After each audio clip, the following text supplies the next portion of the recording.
I just sold my first rental property, and if I listened to all the gurus out there, they would have told me that I'm stupid for doing it. Here's the one number that made me decide. It's cash flow. See, everyone on YouTube tells you to buy properties because no matter what, over the long term, you're going to make money. That's just not the case. Almost nobody teaches you how and when to actually sell a property. And this is how beginners get stuck holding a deal for 10 years that probably never worked to begin with. So I'm gonna walk you through the deal, how it all started, at what point things started changing, the numbers that made me realize that's no longer good, and then how it sold. So how it started.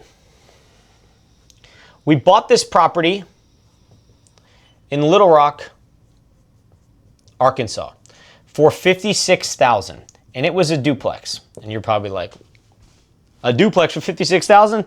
That's crazy. And I agree with you. It was crazy when I saw it as well. To buy it, I only had to put down $13,000, and that included my closing costs because the goal was to buy it and fix it up. So I used something known as a hard money loan. And so to fix it up, we had a rehab of about $40,000. All right, with fees and stuff like that, my all-in cost was somewhere around $101,000 was the cost. Well, as soon as we were done fixing it up, we put tenants in there and we started making rent. And what we did was we went to the bank 6 months later and say, hey, we would like to refinance this property. And so we were able to refinance it at, so its new value was $170,000. Now the bank was willing to give me 75% of that, okay, which was $127,000-ish. And so if I got $127,000, but it cost me $101,000, I ended up with about $26,000 tax-free in my pocket, which then I could use as a down payment on another property.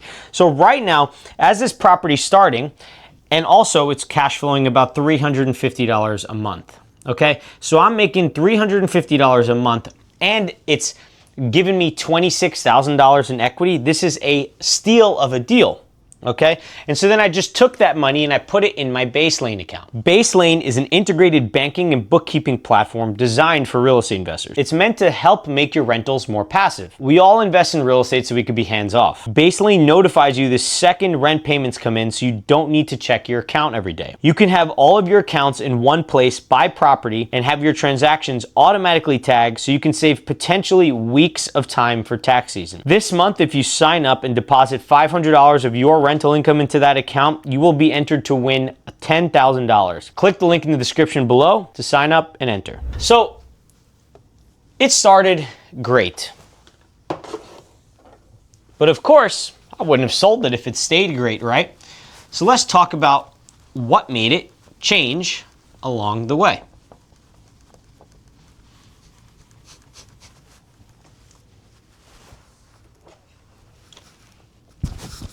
So it held stable till about 2023. So for about 2 years, the property was pretty stable. But in late 2023, I had a tenant move out. So that was the first thing.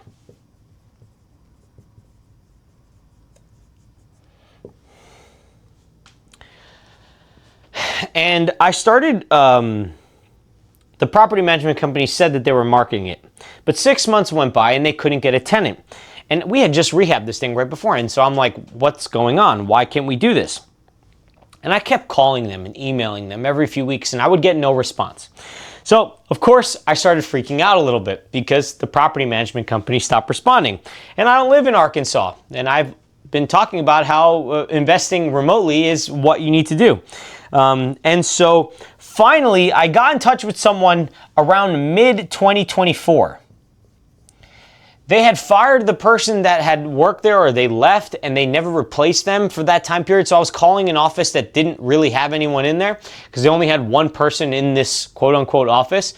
And so this person was like, hey, I can take care of your rental. I was like, I'm sorry, you guys lost my trust. You guys didn't reply for 6 months. Okay, so that's terrible business practice. So not only that, I switched management companies.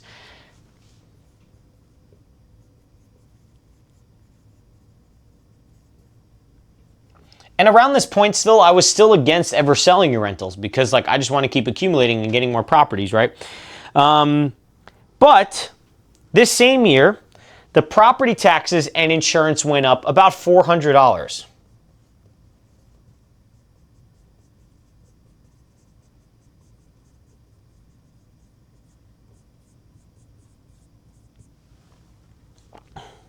So if you remember, I was cash flowing about $350 a month.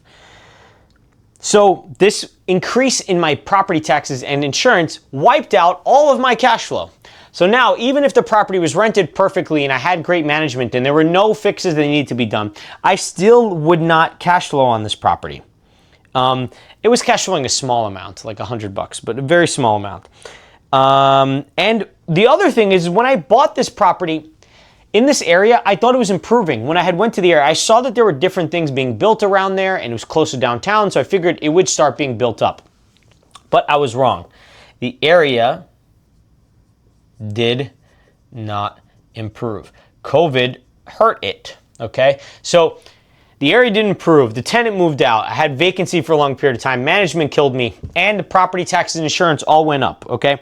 If you pay attention to all these things, these are ways that your rental properties can go from good to bad. But I basically got attacked with all of them at the same time. And so now we're done with the 2023 to 2025-ish time frame. And so then what happened was I looked at the numbers again. Okay, we've been losing money because of vacancy. The property management was horrible, and even if I got a new one, it's not that they were bad. It just they didn't do an amazing job. The area did not keep improving. I had to keep doing work on the property. I kept adding things into it, and it would only keep sucking our savings out.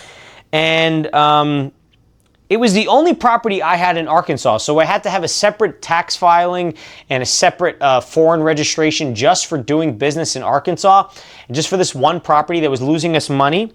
And so I decided it was time to sell because we're not actually making profit off of this anymore. And so now let's talk about how it actually sold, which is another interesting part of this whole process. So the area did not improve, right? Like we were saying. So the housing market actually slowed down. So we had a property that originally was $170,000 in 2021 that by 2025, okay, I eventually got it sold for $141,000. I lost $29,000 of equity in the 4 years that I held it. Now, I made mortgage payments from the rent and stuff, so I did gain the $26,000 already tax-free. But no one ever talks about how your properties can go down in value over time. Okay? So my property went down in value, even though I had thought it was going to go up, because why would it go down? At this point in time, property values hadn't really been going down, but this area, because it didn't improve at all, really killed the value. The property went under contract 3 different times, and twice the buyers backed out. And the third one, they almost backed out as well. But I had to keep lowering the price to make them happy. And so watching my property, thinking that I had $170,000, this is happening to a lot of buyers today. I thought I had $170,000 of equity, or of value in this property, but really I was watching my property deteriorate and lose this money. It was just a lot. And so what I want you to understand is that there's a takeaway here that as you go on with your properties, things might start great, but the numbers might change over time, and you need to keep reevaluating your properties and how they're performing. This is something I need to get better at. Okay? And as you reevaluate and perform, you want to keep getting rid of the duds, the 20% of your properties that are causing 80% of your headaches. This is one of them. And so real estate is kind of like lifting weights, okay, and bodybuilding. There's a point in time where you're bulking, and as you bulk, right, you gain some fat, but you also gain muscle. In this case, with the rental property, you're scaling. You take on debt, but you also take on cash flow, and so things improve. But sometimes some properties cause you more debt than they do cash flow, and so you go through a cut when you lose fat, but you try to retain as much muscle as possible. You end up losing a little bit of muscle, but not that much. You lose a lot of the fat if you do it right. So in this case, you get rid of the fat of your portfolio to keep a lot of the muscle. And that's what real estate is all about. Social media only talks about the gaining. They talk about the scaling. They don't talk about the cutting of your portfolio. And so if you want to buy your first rental property, watch the video on screen that breaks down everything for you, and check out Baselane in the description below. See you in the next one.